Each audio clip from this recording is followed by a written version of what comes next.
Bonjour chers amis et internautes du groupe La Cloche, nous sommes ravis de vous revoir de nouveau à travers notre émission Siloé.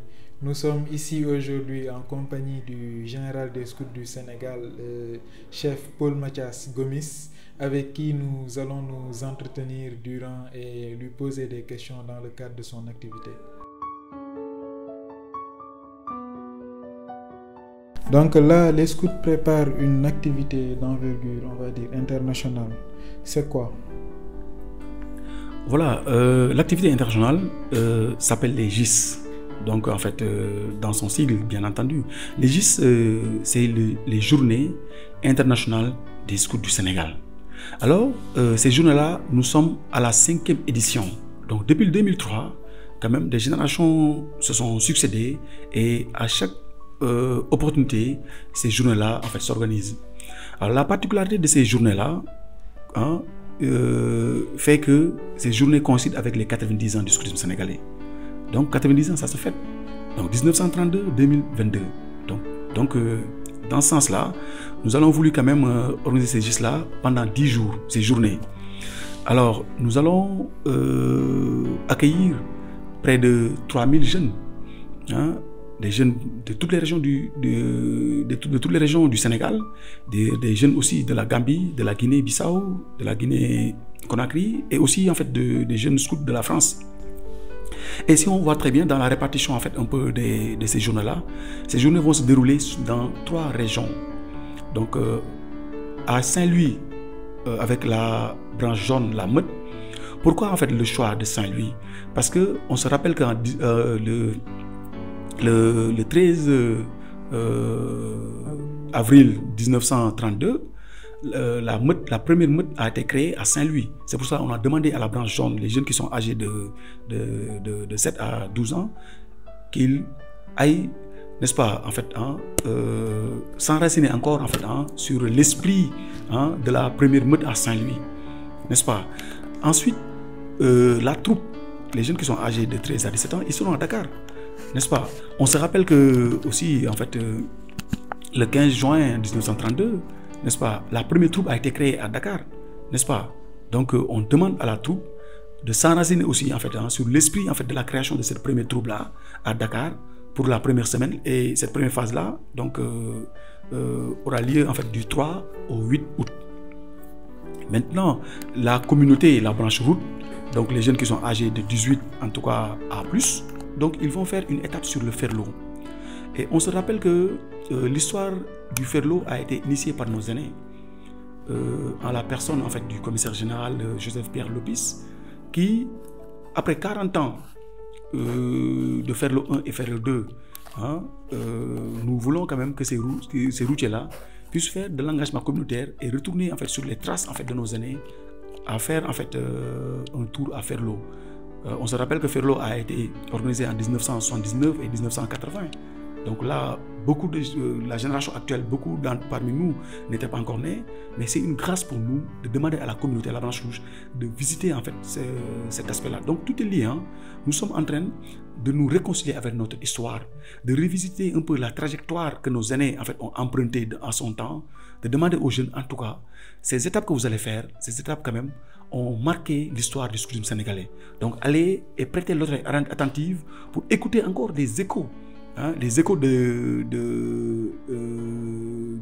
en tout cas des actions de nos aînés dans cette zone-là. Donc cette première phase-là, en fait, va se dérouler du 3 au 8. Et à partir du 8, toutes les unités, en tout cas, toutes les branches vont converger à Dakar. Et nous allons organiser ce qu'on appelle les journées olympiques, les Jeux olympiques. Les Jeux olympiques, nous les organisons, n'est-ce pas, en vue des JOJ de Dakar 2026. Nous savons tout le monde que le Sénégal, particulièrement la région de Dakar, va accueillir les JOJ, les Jeux olympiques de la jeunesse en 2026. Donc aujourd'hui, nous sommes en train de vouloir mettre nos jeunes dans l'esprit de la Teranga, on peut le dire, dans l'esprit de la Teranga, de préparer en fait les Jeux olympiques de la jeunesse qui vont se préparer, qui vont être organisés en 2026. Voilà, durant cette semaine du 8 au 13. Alors, beaucoup de jeux seront organisés par les branches, n'est-ce pas? Et ces jeux-là aussi, nous avons voulu que ces jeunes puissent se retrouver avec tous nos partenaires, c'est-à-dire la journée du 12 août. Alors pourquoi on a demandé cette journée du partenaire? C'est toujours dans l'éducation par l'action, pour que les jeunes puissent comprendre, aujourd'hui, ils n'ont pas les seuls sur cette terre-là, en tout cas dans ce pays. Hein. Je veux juste emprunter en fait un peu cette, j'allais dire cette parabole que Amadou Hampâté-Bâ avait utilisée sur le caméléon, hein, pour que les jeunes puissent s'informer autour d'eux, pour qu'ils puissent savoir qu'ils ne sont pas les seuls.